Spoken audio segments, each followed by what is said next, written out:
we'd never hunted together. We never hunted That's together, cool. and we walked into his spot, and I was like, he's like, hey, I want to. I said, no, I'm gonna call for you. I said, yeah, thanks for bringing me down here. Like, let me call for you. He's like, all right, and he's not as aggressive as a caller. So I just kind of took over, and third bugle, bull answers from like 300 or 400 yards, and I look at him. I'm like, let's go kill that You're elk. like, I'm like, let's go kill this. Let's go kill this bull. And he's like, looks at me like, all right. So we march over there. Like we set up like right outside of 100 yards. Bugle once, rake a tree. He's 30 yards in front of me. This bull walks in front of him at 10 yards. He shoots this bull, and he like kind of looks at me like, "Is this that like? just happened. That was easy. Is this just what you? Is this how you do this?" It's like, no, not at all. This is never how this goes. But yes, I am. I'll go home now. Thank you.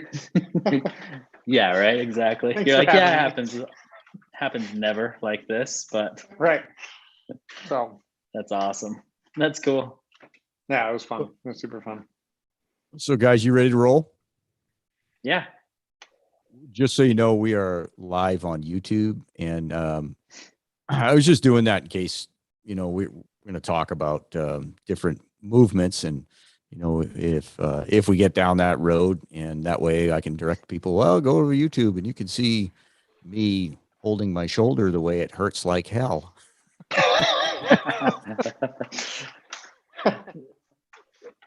Yeah, we got to put Rob. We got to put Rob back together.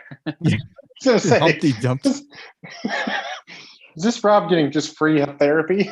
Yeah. Free live therapy. Well, what's funny is Nick, your Nick Bandy, your trainer there, one of the coaches. When I first started, I don't remember what we were doing, but he's just kind of laughing at me like, "You really can't do that." And then about 18 months later, he came by. He's like, "Wow, you actually are moving your shoulders." So what you guys do there has helped me out a bunch. Okay, I try and get all of my coaches. If we can laugh at everybody, then we're doing our job. Oh, you're killing it then. Either that or it's just me. So Preston Ward, Kenny Marquardt, Preston, Mountain Physio. Why don't you give a quick background on yourself and what you do? All right. Yeah. So I'm a physical therapist, received my doctorate of physical therapy from the University of Utah. And then I did residency here at the University of Utah in VA. I'm actually, I guess a side note, really, I'm going to go work for the VA for a little bit. They asked me to come and do some work for them to start up their adaptive archery program. So my business, Mountain Physio, I've had it for like almost 3 years now. But specifically for hunters, mountain athletes, I call them, archers, bow hunters, and just do rehab, injury prevention, all sorts of, health coaching, consulting, everything like that for the mountain athletes. So I'm here in Salt Lake, and then do a lot of virtual consultations and everything. So that's how I got in touch with you guys. Now, do you still do something with the Olympic archery team? I do. Yeah, that's been a really cool thing. I just traveled, 2 weeks ago to South Dakota for the World Championships. So as the physical therapist for the USA archery team, I get to travel with them, and then also the para archery team. So it's cool. I was actually in South Dakota, and I was wearing one of my hats, and this guy comes up to me. He's like, "Hey, you're Mountain Physio, right?" And I'm like, "Yeah." And he's like, "I follow you on Instagram." I'm like, "Oh, cool." Like, anyway, so it kind of was a small world. And then actually another personal trainer, she was like, "Hey, I'm there covering a football game. You're covering the World Championship." So anyways, I get to do a lot of stuff with USA Archery and run into a lot of people that way. And it's cool. Get to bump elbows with those professional archers and learn a little bit from them. And I get to help them out a little bit too. So. Well, maybe it's not a small world. Maybe you're just getting famous. I don't know if I'm famous. I don't know if I want to be famous, honestly, but it's pretty fun. It's nice to be able to help people out. And yeah. What gave you the idea to do virtual consultation and kind of create Mountain Physio? Yeah, so after I finished residency, and became a board certified specialist in orthopedics. I was going to putting a lot more time into hunting and stuff like that, and at the archery shops, and people would always complain of some sort of injury. And I was always kind of there overhearing people. And I'm like, you can do something about your shoulder. You can do something, Rob, you can do something about your shoulder is what I'm going to say to you.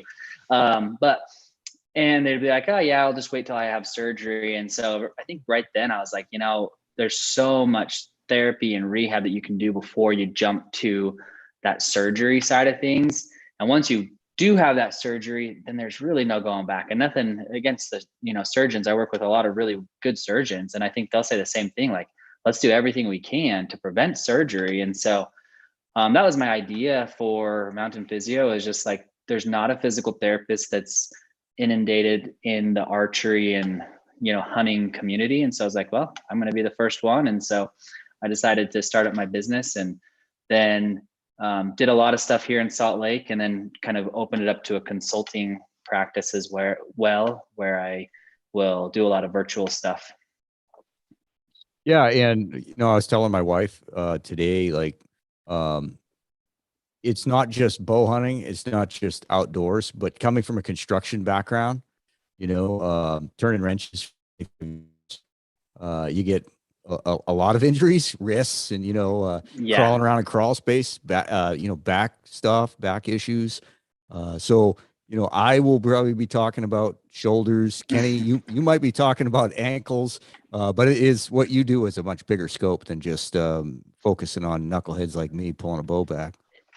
Yeah. And I'm glad you brought that up, because I was talking to actually one of the professional archers here in the on the USA team and stuff, and he's like, could you help me with some coaching on general health and everything like that? And so my background is in orthopedics, and so people all the time be like, oh, you work with archers and you only work on the shoulder then, right? And I'm like, no, I work on all orthopedics. That's my specialty. I've just adapted it to the hunter and the mountain athlete and stuff like that. And I think having my background as a hunter as well, and an avid outdoorsman, like, that's definitely the bulk of my the patients that I see would be hunters and stuff as well. But like, I'm working with individuals on Medicare that are just see a difference in one-on-one training versus sometimes going to a physical therapy office where you're there only with the physical therapist for 15 minutes or so, and then you're passed on to one of the aides or something like that. And I just didn't feel like that was, for me, I just really like the model that I have, where I get to focus one-on-one with the patient and be there for them. And I always tell all my patients, like, my goal is to work myself out of a job. Like, I'm going to teach you stuff. I'm going to teach you the exercises. I'm going to teach you the, manual techniques, everything like that, so that you can be in charge of this. But for sure, when there's the next injury or body part, give me a call and I'll help you out with that too. So, well, before I jump down to Kenny here, I don't remember how you and Blake got connected, but just a little background. The first time I was introduced to you was through Blake, and I'll get right out there. Like, the reason why I wanted to have you on and talk about Kenny's situation and mention Blake's situation is because I think what you do is amazing. And no other reason but that. So I was first aware of you from Blake. And when we were headed down that aoudad hunt, he was in full panic mode weeks before. He couldn't pull his bow, and he hefts around, apparently, big concrete pipe or whatever he's doing, screwed his shoulder up. And he's like, dude, I cannot draw my bow. He was actually thinking he was going to have to rifle hunt, or best case scenario, shoot a compound. And you, within days, he's calling me up. He's like, dude, I'm shooting my bow. He felt like he was tearing himself up, and whatever you did, and got him squared away. So that was when you were initially on my radar. I think we had you on and talked to you. And then Kenny here, Kenny's got an ankle that looks like a Lego or something sticking out of the side of your foot. And I always knew Kenny had a bad ankle. Well, Kenny gets tied up with you, and man, another great success story. So Kenny, why don't you talk a little bit about what you have going on? Yeah. So my resume sucks compared to Preston's here. I should have gone before him because I got nothing on him. But I'm a gym owner, so I've That's had my not gym. true.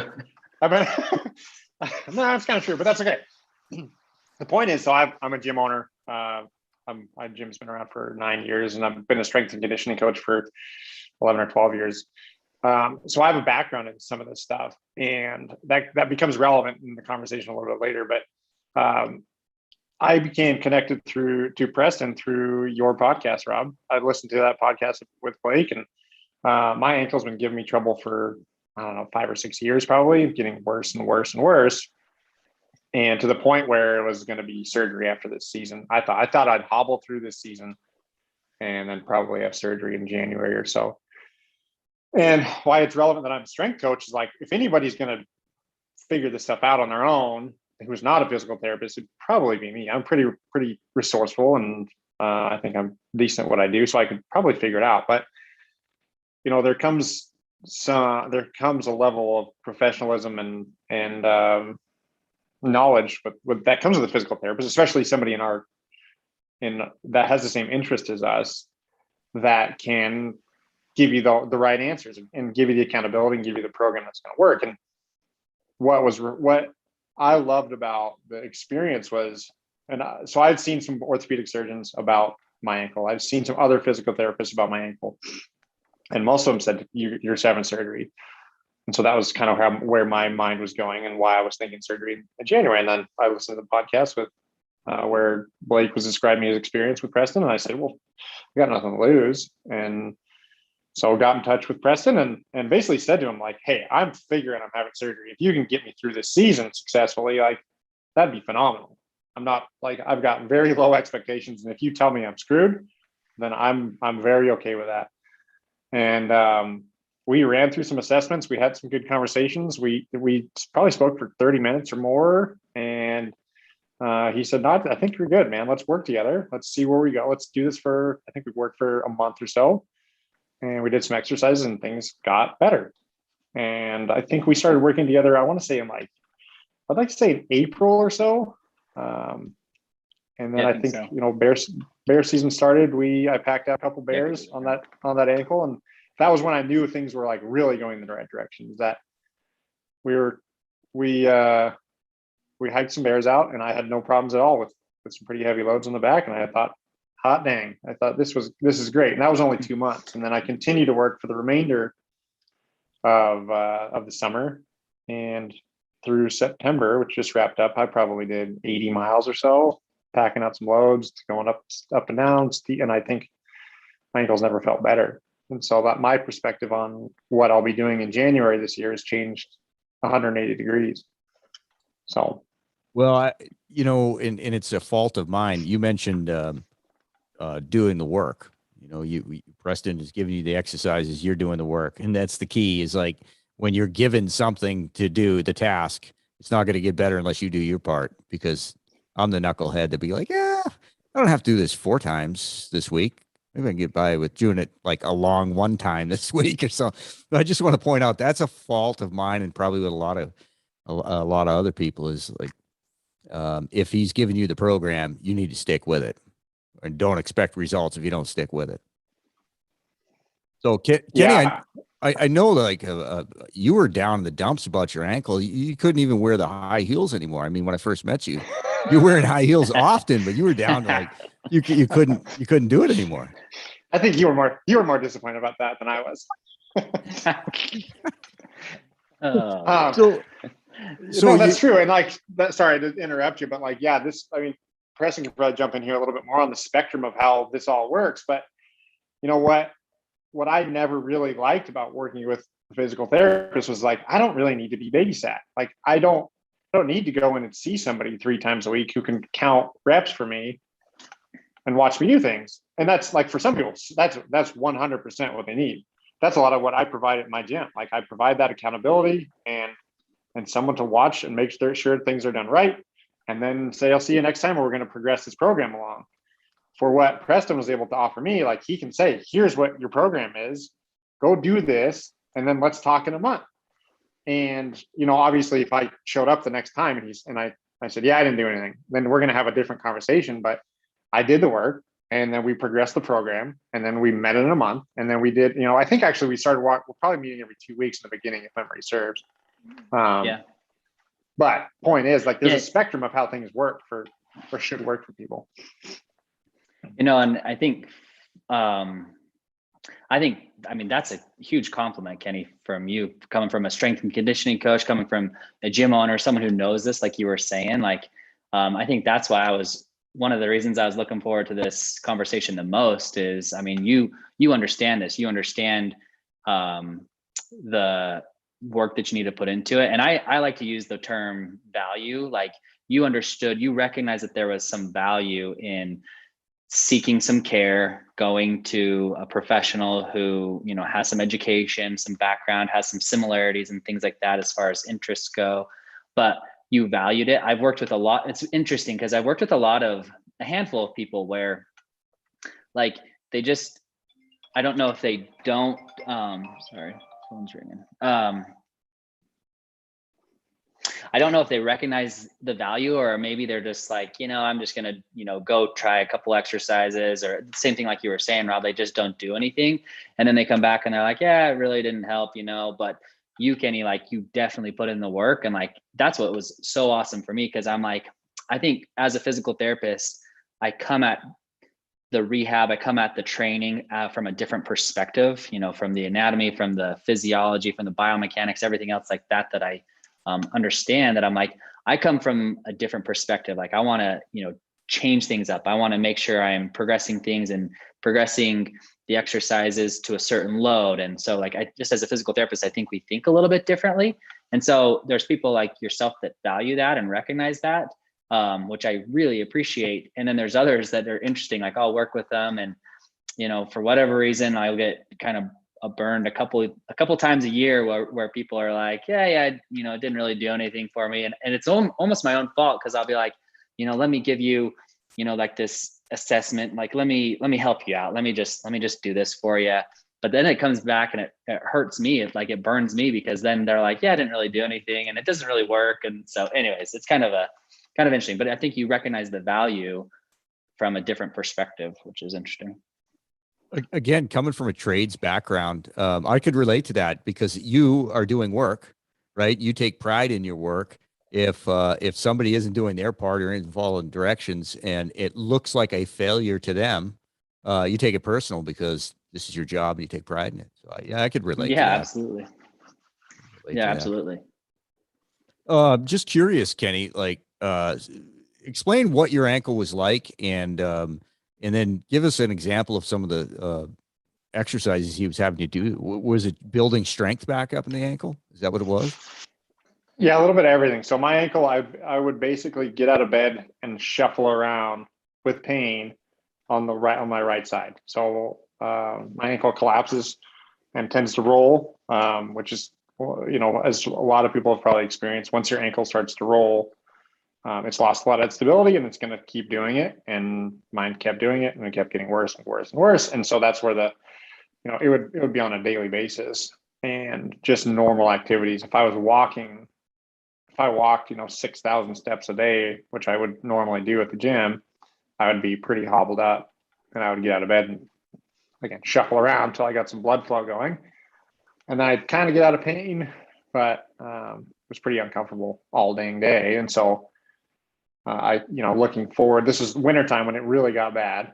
And I think a lot of it was like inactivity, not walking as much, not being as active, that made it worse, if that makes sense. And then looking forward to the outdoor activities that I participate in from April through December, I was kind of getting pretty down. I thought, man, if I can't walk around my gym, how in the world am I going to put a pack on and go straight up and down the mountains that we call home up here in North Idaho?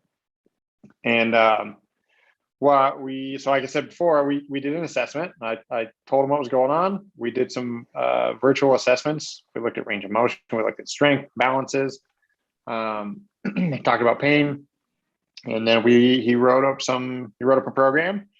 A lot of it was range of motion and balance, and kind of proprioception based in the beginning.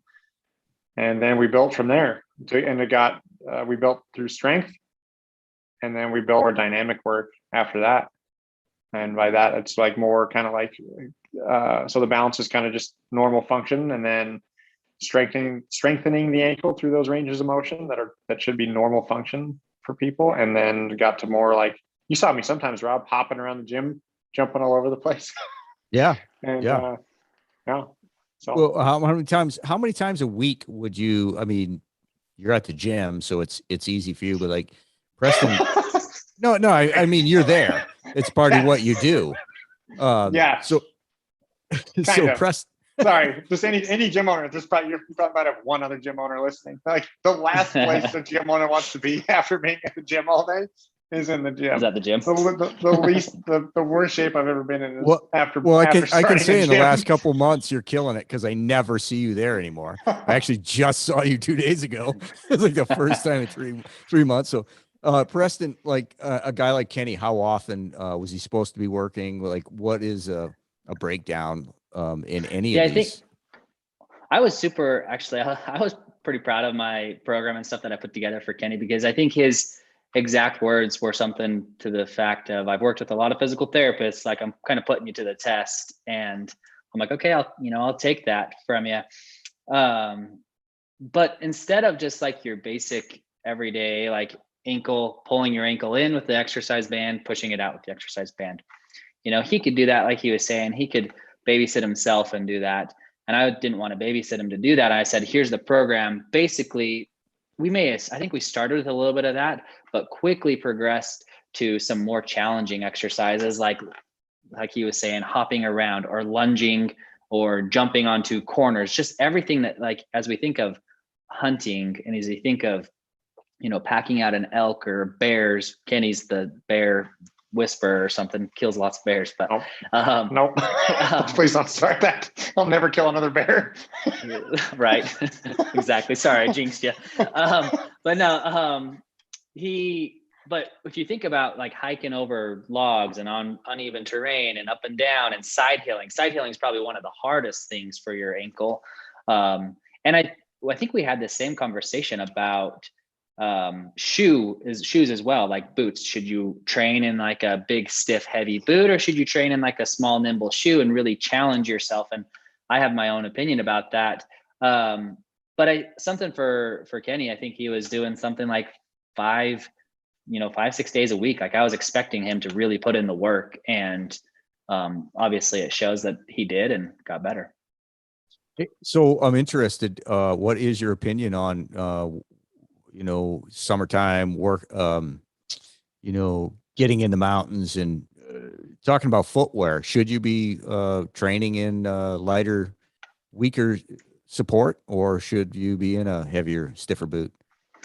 Yeah, I do like to train in, I guess, a less supportive shoe, something that's a little bit more nimble. Now, it's always interesting because like Kenny has the tendency to really roll his ankle a lot. So we want to be very careful there and make sure that he's doing enough training, but he's also got enough stability when he's going to go be super active. And, like you said, he was going spring bear hunting and stuff like that. So we made sure that he was active, make sure if he needed to have a brace on, he did that for a second. But really the training aspect, I like a really like a sporty tennis shoe or something like that to really train that way. I think even, everyone likes different types of boots and everything, but some of these stiff soled boots that I see, it's really kind of made some weakness throughout your foot. And so I'm all for, strengthening up your foot. I'm okay if you have a really stiff soled shoe, a nice, stiff soled boot or whatever, and really have that stability, but you should be strengthening it in the off season with like a less stiff boot. Well, getting down a little bit of a rabbit hole, I wish I knew the name of the boot. There's, I use the term boot loosely. I really enjoyed wearing them. They were Scarpa. They were very low cut, but they had a really stiff sole. But it was basically, a really light shoe, not a lot of ankle support. Now, are we talking about two different things? Are you talking stiffness of the sole versus the ankle support, or in your mind, are they all one? I'm kind of thinking of them both. I mean, stiffness of the sole for sure is what I'm talking, but also carrying it up into some, a higher, 10 or 12-inch boot that's good ankle support as well. I want when people are training, so to have that less stiff sole, but also not as much ankle support either, so they can really challenge themselves. But it also depends, like it really depends on every person. Some people, like we were careful with Kenny because we didn't want to necessarily exacerbate things either. Switching up gears a little bit, it was unfortunate Blake couldn't make it. Do you remember Blake's issue in his shoulder? Because now we're talking about two different things, and that was whatever you did was kind of a quick fix for him. I mean, it turned him mentally and, obviously physically, he turned him quickly. Do you remember what went on there? Oh, I should go back and look. I should have gone back and looked at my notes and stuff like that. But vaguely, yes, I do. He had, and he was carrying pipes or something like that, Yeah. or lifting something like that, and had some sort of strain. And so he was going hunting in, like you said, 2 weeks or something like that. And we had to get him stronger, but also like make sure that we're taking care of the tissues and everything like that. So I remember it had something to do with his rotator cuff, bicep tendon also, which is a really interesting complex. They work really synonymously, I guess I'd say, where bicep injuries and rotator cuff injuries happen a lot in the same context. And so it's a matter of rehabbing them both. And some of it, I'm not saying it was mental, but I knew from talking to him that mentally he didn't want to push it because he felt like he was tearing something up. He was like, man, I'm going to wreck this. And then, you working with him, I know from my past experience, you get a little bit of an injury and sometimes you think, man, I don't want to push this. It was obvious that you reassured him like, no, this is what it is. This is what you need to do. And yeah, you talk about a miraculous turnaround. Yeah, Robin, and you bring up a good, sorry, Rob, to interrupt. No, go ahead. You bring up a good point though, that like sometimes just having that reassurance, having that evaluation, having that assessment and saying, okay, I hate to use negative words and connotations like, destroying or, breaking or, wear and tear, all those sorts of things, because mentally, if we really like, this is me really geeking out on physical therapy background and stuff like that. Like as we start diving into like health coaching and everything, the physical therapist inside of me is also being like, okay, we got to be very careful of using the terms. Yeah, you're getting an impingement in your shoulder. That's a very common one. Or you're really destroying, or your bones are rubbing on each other. Or a common thing is, you're out of alignment. And so like those terms to people, when they hear them, they're like, oh man, if I continue doing this, then I'm going to continue to destroy these tissues. And then it's going to cause this major issue. Where sometimes having that assessment from myself, where it's more of a reassurance and a cognitive thing. Like if you look at where the studies are now in the literature, it's a lot of it's revolving around like this sort of, I guess I'd say, mental training as well, where we're reassuring people that they're okay, that they just need to go out and exercise, that they need to go get some cardiovascular training, that they're gonna, do some different things like that to be okay. So I think a lot of what I do is more of a psychological training reassurance for sure. Again, we're kind of focusing on shoulders a little bit, just because of the archery part of it. But working with the USA archery team, and maybe you can't disclose this for competitive reasons, I don't know. But what's a common injury, or not injury, but what are you working with the USA Olympic archery team? Yeah, it's interesting. With them, we do literally, I would say, just about everything. Not even so much shoulder, but more like neck, back. Oh, really? These guys are on the road, traveling. Like now we're hitting November. They're all ramping up for indoor season. And then that's going to be indoor for till what, March, April-ish. And then they're starting to do outdoor. So they literally, it's their job. They just travel all the time. And so physically, I think there's a lot more that I would like to do with them as far as like a physical fitness, like health related, cardiovascular, but it's everything from, I mean, there is some shoulder work, definitely lots of stretching, lots of mobility exercises, it's interesting because there's some archers that really need stability. And then there's some archers that really need mobility. Whether you're recurve or whether you're compound, I get to work with them both. And so, yeah, it's some people require the stability. Some people need to work on the mobility. I don't know if that answers your question, but yeah. Can we talk a little bit about me now? I mean, that is the whole purpose of this. Can I ask a question real quick? Sorry, before we get into free Rob therapy. What's the volume of arrows those guys are shooting throughout like a season? Like, and I'm sure that changes. I'm sure they have a count, but literally, so I know that they will shoot about, like if they're ramping up for a like a World Cup, they would shoot 200 to 250 a day, like 6 days a week. So that's a lot. I mean, it's a lot of arrows, right? And that's what's interesting. I'll say this time and time again, like to all the archers, whether you're recurve, whether you're a compound, like there's just an archery in general. Actually, I have a colleague she's kind of my same position, but in the climbing world as well. And we kind of have the same, I guess, saying that we know she knows climbers and I know archers who are incredibly good archers, very good, hunters, things like that. They can shoot very well and they're strong, but they're very, very, very weak as well. Like they're weak in certain muscles and they're weak in the muscles that typically require that like good stability. And so what you'll see is people who are weak in these smaller muscles, and I'll say like a lot of it's, rotator cuff, a lot of it's just some scapular muscles too.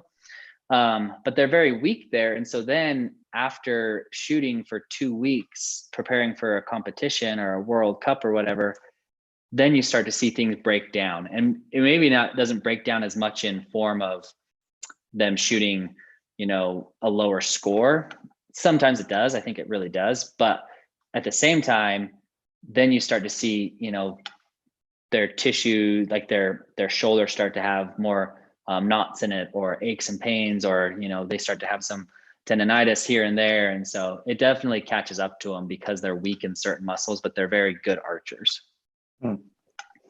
What are you doing, or what are your thoughts on that much repetitive motion on the one side compared to the other?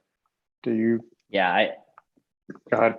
Yeah, absolutely. I think 100%. If you ever do like programs and stuff with me, if you're an archer, we'll always do stuff on both sides. So for instance, I'll have people use exercise bands, try to find that thing, different tools as well, where I'm going to have them draw both right-handed, but I'm also going to have them draw left-handed. And so everything usually is symmetrical. And I do a lot of testing where I'm testing like actual strength with handheld dynamometers, like different tools to make sure I'm seeing how strong they are to compare. There's some normal values that we want. I would definitely want to actually, I'm in the process of putting together some like just surveys more. I call them research studies, I guess I'd say, specifically for archers to look at, where people are getting injured. And I have some of that data right now, but in the archery literature, there's just not that much. It's funny you mentioned that. Doing the exercises on either side. Kenny, Pete, long time recurve shooter for decades and decades, shooting heavy bows.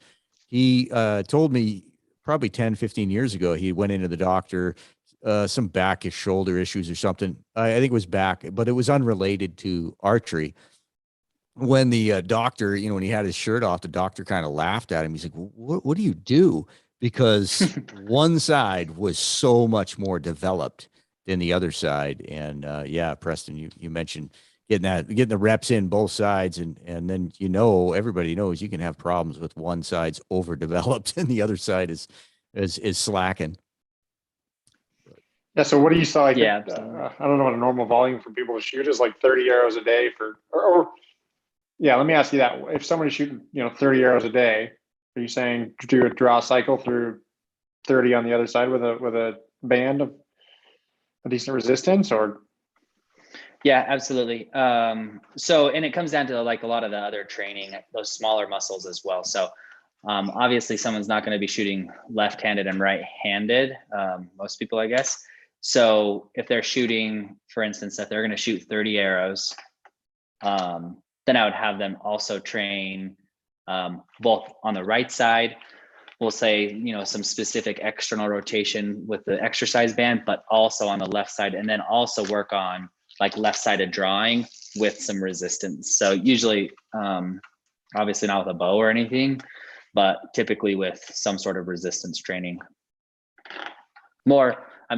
You could do more deltoid raises. You could do more, just posterior scapular. Basically, you're strengthening up all those muscles that you're doing as you are drawing. So Then for like a normal everyday guy that can access a gym, like what would you feel like is a good test for like a bent over row to, set a 10 to 12 for just to see if those are balanced? Just to if they're balanced, yeah. Yep. That's a great question. So Rob has me on here. Yeah, because you ask good questions. Your wife pays That's me. about it. No, I'm just joking. Make Kenny feel good. You have him on the podcast again.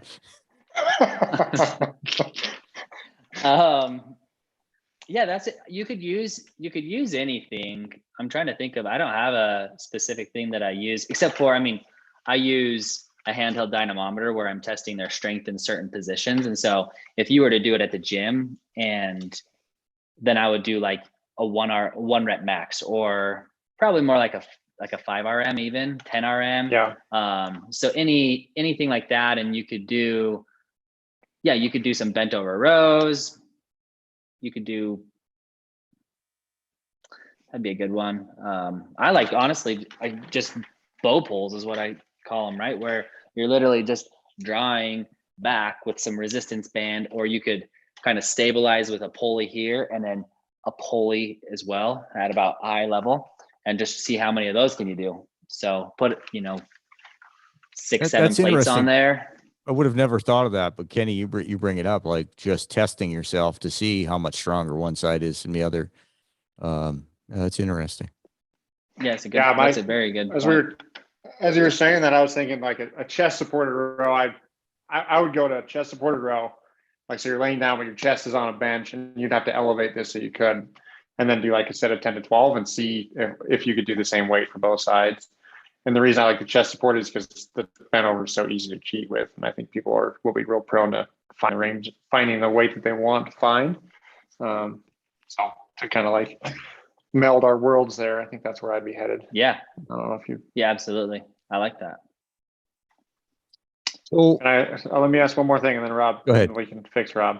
Because Rob and I've had these conversations before, and I'm probably not the most qualified guy for it, and that's why it's awesome to have you on here. Is throughout the season, so as we go through into an off season, and then to preseason, and then an in season, from a shoulder health and strength balance kind of perspective, like what would you like to see from that in regards to like, okay, well, you want to ramp up, if you can shoot a lower poundage bow, if you have access to a lower poundage bow, ramp up through that and then build through the season to where you're prepared for season, but don't just hop right in and start winging arrows in January we haven't shot, or February when you haven't shot in a couple of months. What are your thoughts on that?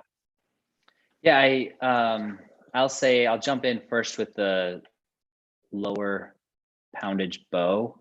I typically don't have people start with a lower poundage bow, or I typically don't have them. And I'd say maybe with some stick bows, with some recurves and stuff like that, maybe people have multiple bows. And if you jump from like a 30 pound to a 35 pound and you just kind of go through the motion, a lot of the USA archers will do that as well, where they are just, drawing back on the one side though. But I typically don't, like my type of training and what I this is kind of what I stand by is I'm not going to, like, if someone comes to me like, hey, I want to, help building up my strength or whatever it is, I don't want to have an injury. I typically don't say, I'll figure out how much they're shooting, how many arrows and stuff. But I typically don't say, okay, we're going to decrease the weight yet. What I want to do is ramp up them, right? So I want to bring their shoulders up to what they can draw versus bringing their draw weight down to their shoulders, if that makes sense, their shoulder strength. So I will work on, like, let's build up everything we can first, do the whole program, continue to shoot if you want. If it's now causing pain or if it hurts, then I'll typically say, okay, now maybe let's modify. Or if we're continuing on, 2 weeks, a month, 3 weeks, whatever it is, and people aren't feeling better, then I'll be like, okay, now let's take that piece, because maybe that's the piece of the puzzle that's really interfering with the rehab. Let's address that. But most people, I don't usually change up their bow, like their draw weight, just yet.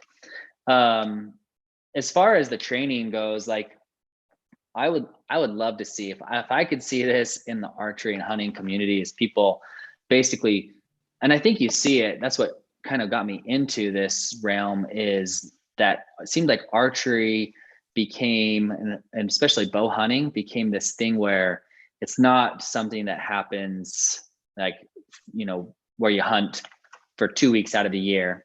It seems like archery is now like a way of life where people like are fully invested in it. And I love it. I'll say I'm that way. I love archery hunting. I'll pick up a rifle here and there, but if I didn't ever pick up a rifle, I wouldn't be sad again. Like, I love archery hunting that much. And so I think most people are like that. And so I would love to see people putting emphasis on their health throughout the year. So what that training would look like to me would be something to the fact of, like, we're really training some specific muscles, we'll say, or maybe even like the smaller muscles the beginning of the year. If hunting in August, then those first few months, we're kind of working on the foundation. And then we start working on, while you're still shooting your bow, working on the foundation, you're shooting your bow. Then we work on some bigger muscles, more sport specific. You're still shooting your bow, maybe ramping up arrows. Maybe if you want to increase your draw weight, you're increasing your draw weight a little bit. And then come the season, you're ready to go. And now I want to see people maintain. Where I see a lot of, I guess, fall off would be during the hunting season.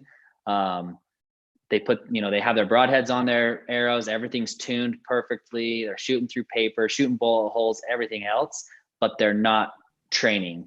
Then they're just kind of living, they're hunting, they're not exercising, they're not going to the gym, they're eating unhealthy food because they're, traveling to different places, traveling to Montana, Colorado, Idaho, whatever it is.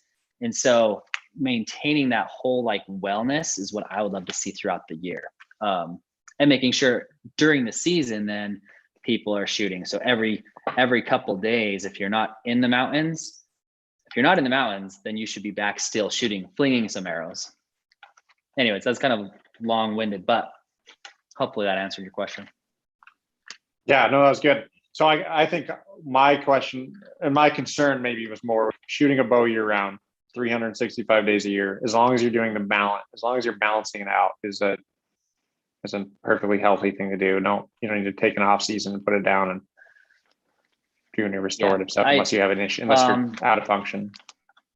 Yeah, no, where I see the breakdown, Kenny, is people who, for what they stopped their training,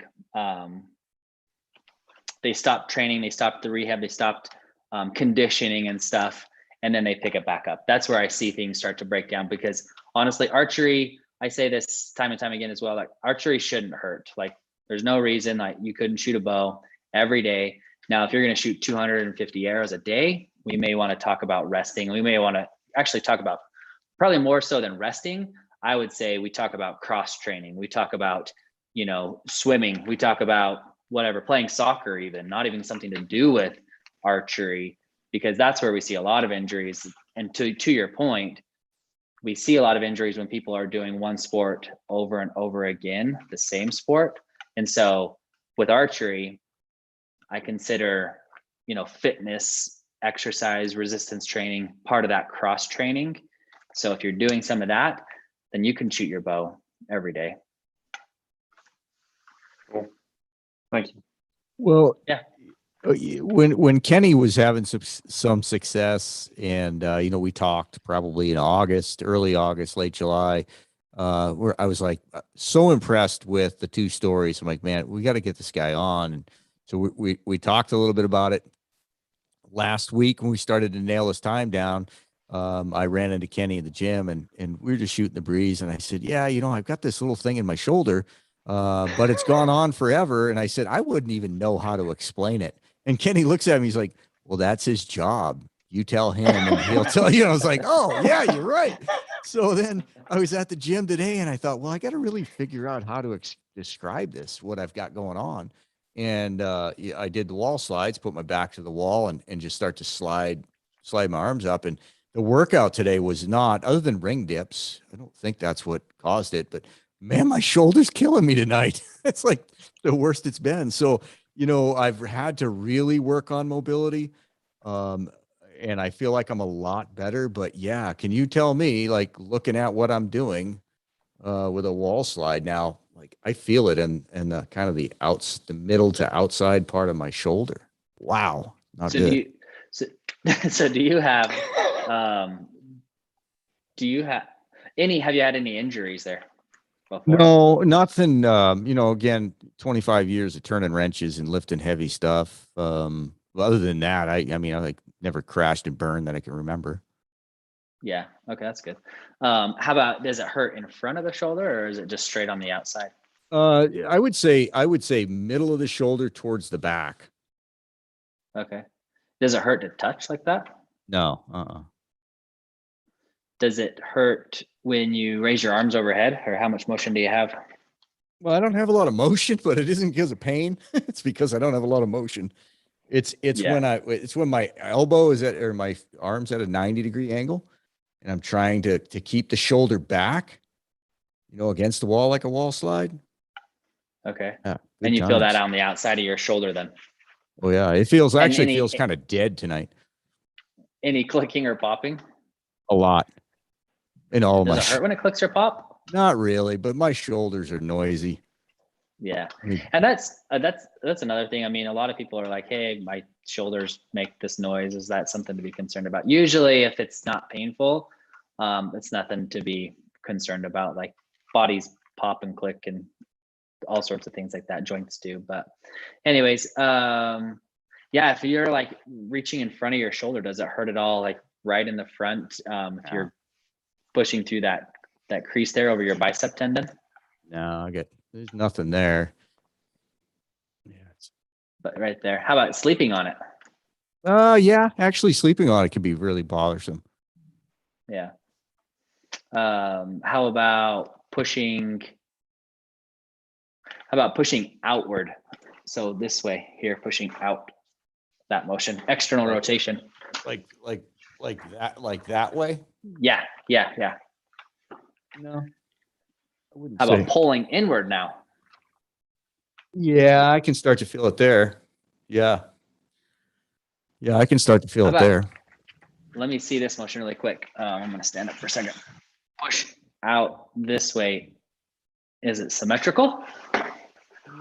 Yeah, I don't feel anything there. I don't feel anything there. Your motion looks pretty good too. Thank you. I don't get that from Kenny. Kenny never says that. I'm having a hard time not laughing as it is.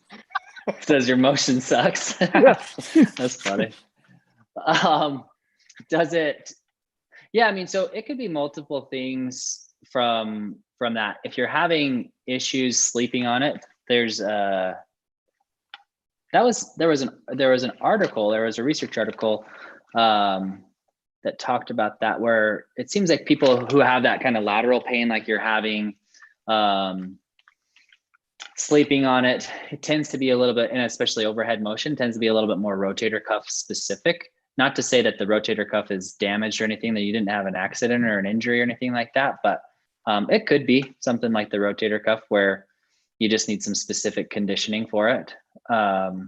Sometimes I think that the tendency is to do some overhead presses or do some specific like front arm raises, lateral arm raises and stuff like that. So deltoid stuff which can cause some more irritation in that area. But like if you're spending some time specifically on the rotator cuff, that's what I would suggest. Well, I'll show you one more movement. Like I have to, there's a Yeah. few things at the gym that I have to just quit. I just can't do. Like I can press, I can do the workouts with a press, but it doesn't feel good. Using a weight out to the side, we do a lot of cool downs. I don't know what movement that's called, but it's a lightweight. Yes, exactly. A lightweight. I just walk out. I just can't do that. And like I said, I've dealt with it for several years, and it hasn't gotten worse. But today, when I was like, well, how does that not feel right? And I was like, oh man, it feels like crap today. So how much weight are you using when you do that? The outside. Yeah. Oh, geez. We do like high reps. You just do 20 pounds or, 25 high reps. And yeah, I just walk away. I can't do it. It just, Yeah. yeah. So, I mean, something that I would like to see is how are you doing it? I guess are your arms kind of straight out here with your palms down like that, thumbs up, different positions like that? yeah, I would say palm down. I'd say palm down. Yeah. Something that might be interesting to try is different positions. So and this is where I come from, I guess more my anatomy, like background and stuff would be, and I guess my biomechanical background is where like positioning. So a lot of times people will have, they'll raise their arms overhead and they're like, I don't have very much mobility.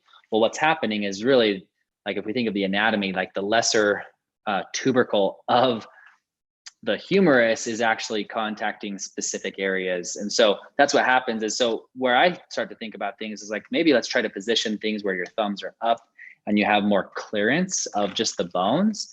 But then also at the same time, if that's not the case, like I would do some lighter weight and then also like make sure you're clearing it. So anatomically speaking, that's where I do those my virtual assessments and stuff. And then, rotator cuff specific exercises, like really making sure that you're spending some time on that, even more so than heavy lifting. Yeah. I got to think that the rotator cuffs, I'm assuming, is very common with, the working, labor type, trades stuff. I got to imagine. It is. And back to your point of, people are like, Preston, you must just work with archers. No, I work with people from all over different disciplines. Like some people that don't even do any archery or any hunting and stuff like that. It's, orthopedics. So to me, it's doing the specific orthopedic based care. And that's really one of the reasons why I started my practice is like, I want to see people like yourself, archers, avid outdoorsmen, receive what I would consider to be the best quality care. Now I'm saying that by looking at the evidence, looking at the research, like using my orthopedic background and everything, and saying, okay, this is what's the best thing, the patient, the evidence, and how they're responding. So anyways. Well, that's good stuff. And I may get with you after hunting season and see if I can't make this feel better. I'll tell you what, that's for sure, dude. That's my busy season as well. People come back from hunting. They're like, I'm a little sore. Could you help me out? I'm like, absolutely. Let's do this. Well, it's almost whitetail season. So generally your butt's sore. So, I think to jump in again, I think the perspective of a guy like Preston is his measure of success is a return to sport and a return to things that you'd like to do and love to do. And so many of my exposure to orthopedic surgeons and physical therapists is like their definition of success is not seeing you again. And I think there's a big difference there. And I hear a lot of people say, I don't mean not seeing you again, like they don't want the business, or they don't want it, like they don't, but I mean, like they want to keep you in a vacuum. And if you sat on the couch for the rest of your life and you didn't have to go get your shoulder fixed again, that would be successful to them. And that's not a knock on orthopedic surgeons. I think that's just like kind of the, what comes with the territory. But it's not like I hear so many people come back into the gym and they say, well, I can't do this anymore. Or at a certain age, people will say that. They say, I can't do that anymore. It's like, well, why? And who's telling you that? And well, my doctor told me this, or my physical therapist told me this. And again, not to knock the profession, but to have a perspective of somebody who knows and understands the passion for what we're trying to do. And maybe it's not archery, maybe it's a different thing, but like to find the professional that's going to suit your needs and get you back to doing what you love to do is I can't state that enough. Just having seen it the opposite so many times and seen so many people get so disheartened and so depressed because they can't do what they want to do anymore. And so they just kind of whatever, drift off to something else. But man, I don't think that's a very good answer. Yeah, I love it, Kenny. I mean, 100%. That's what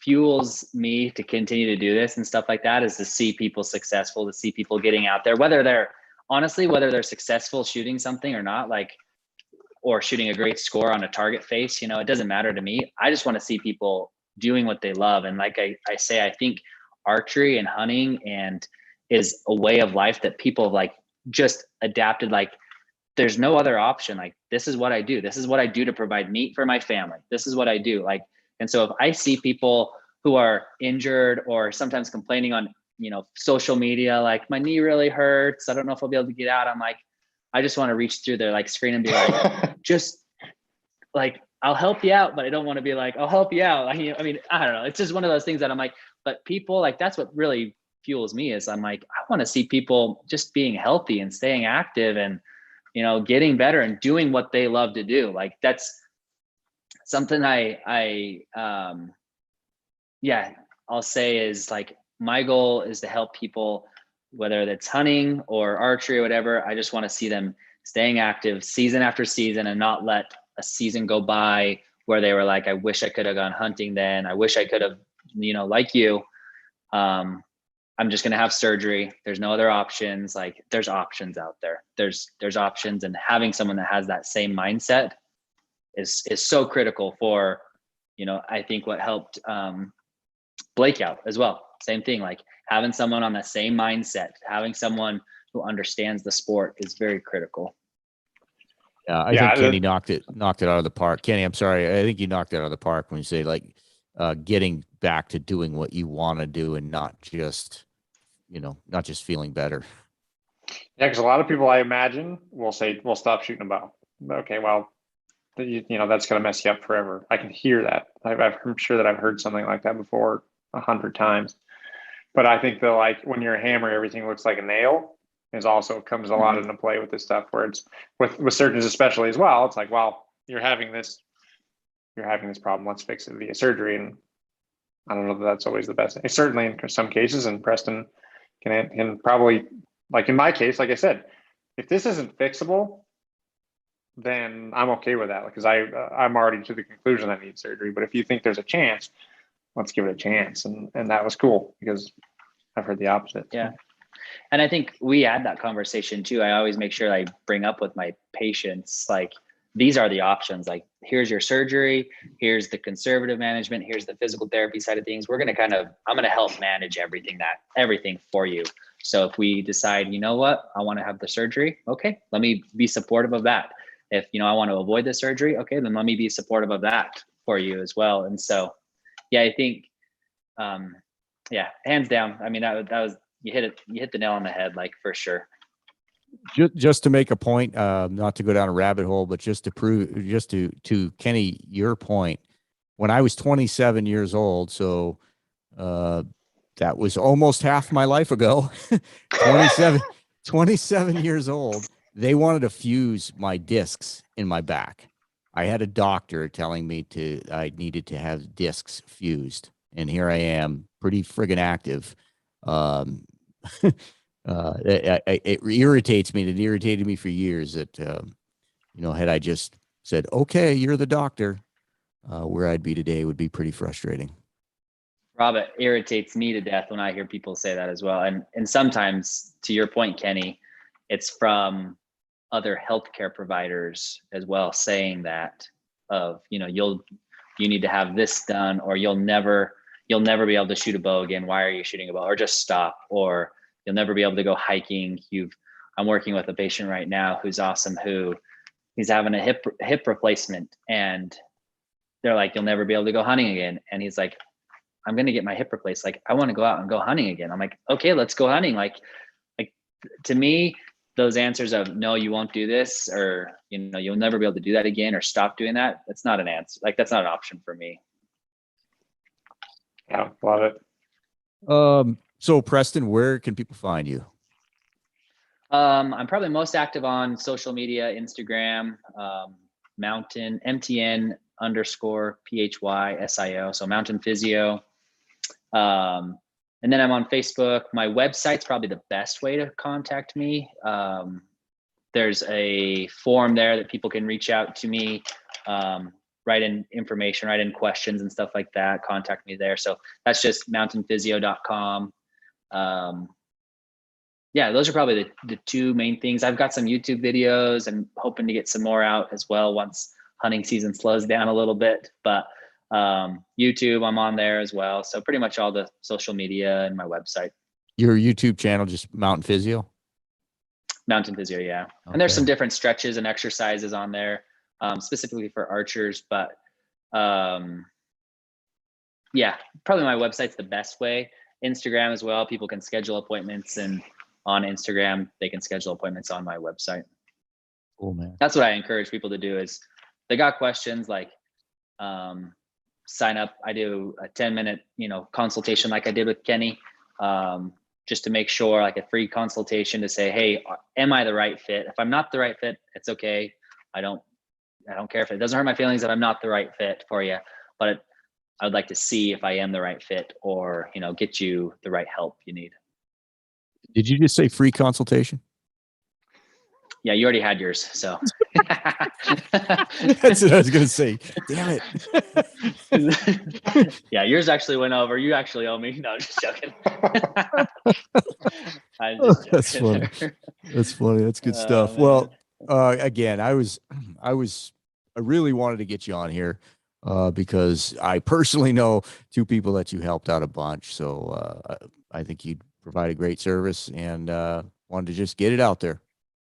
Well, I'll just say, Rob, this is a great community. Like, I've had a handful of people reach out to me already from this podcast. And I think it's a great community that is supportive of one another. And like, I really like this community a lot. So thank you.